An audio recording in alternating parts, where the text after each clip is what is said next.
Friends TDP మంత్రిపై దాడి తీవ్ర కోపంతో ఊగిపోయాడు. ఈ విషయాన్ని తెలియాలంటే గనుక వీడియోని కంప్లీట్‌గా చూడండి. అప్పుడే మీకు కంప్లీట్ ఇన్ఫర్మేషన్ ఏంటో అర్థమవుతుంది.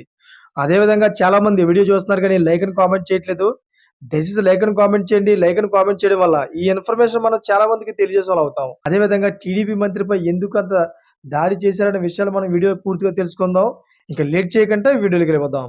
ఫ్రెండ్స్ రాజకీయ ఆధిపత్యం కోసం కూటమి ప్రభుత్వం అఘాయిత్యాలకు తెగబడుతోంది. ఈ క్రమంలోనే రాప్తాడు నియోజకవర్గంలో వైఎస్ఆర్సీపీ కార్యకర్త కురుబ లింగయ్య దారుణ హత్యకు గురయ్యాడు. అయితే బాధిత కుటుంబానికి పరామర్శ కోసం వెళ్లిన టీడీపీ ఎంపీ బీకే పార్థసారథికి చేదు అనుభవం ఎదురైంది.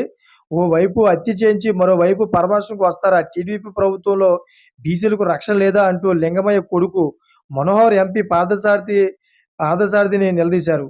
దీంతో ఆయన కాసేపు మౌనంగా ఉండిపోయారు. పరిటాల సునీత నుంచి తమకు ప్రాణహాని ఉందని ఈ సందర్భంగా ఎంపీ దృష్టికి తీసుకెళ్లాడాయన. అంతకు ముందు టీడీపీ ఎమ్మెల్యే పరిటాల సునీత సోదరులే మా నాన్నను హత్య చేశారు.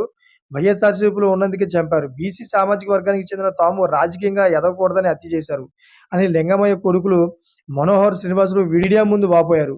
అయితే రామగిరి మండలం పాపిరెడ్డిపల్లిలో ఉగాది పూట ఘోరం జరిగింది. గుడికి వెళ్తూ వస్తుండగా లింగమయ్యపై టీడీపీ నేతలు దాడి చేశారు. తీవ్ర గాయాల పాలైన ఆయన చికిత్స పొందుతూ ఆసుపత్రిలో మృతి చెందారు. పరిటాల సునీత బంధువులు ఈ ఘాతుకానికి పాల్పడ్డారంటూ మృతుని కుటుంబ సభ్యులు ఫిర్యాదు చేశారు. చూసారు ఫ్రెండ్స్, లేటెస్ట్ అప్డేట్స్ కోసం ఛానల్ సబ్స్క్రైబ్ చేసుకోండి. Thanks for watching friends.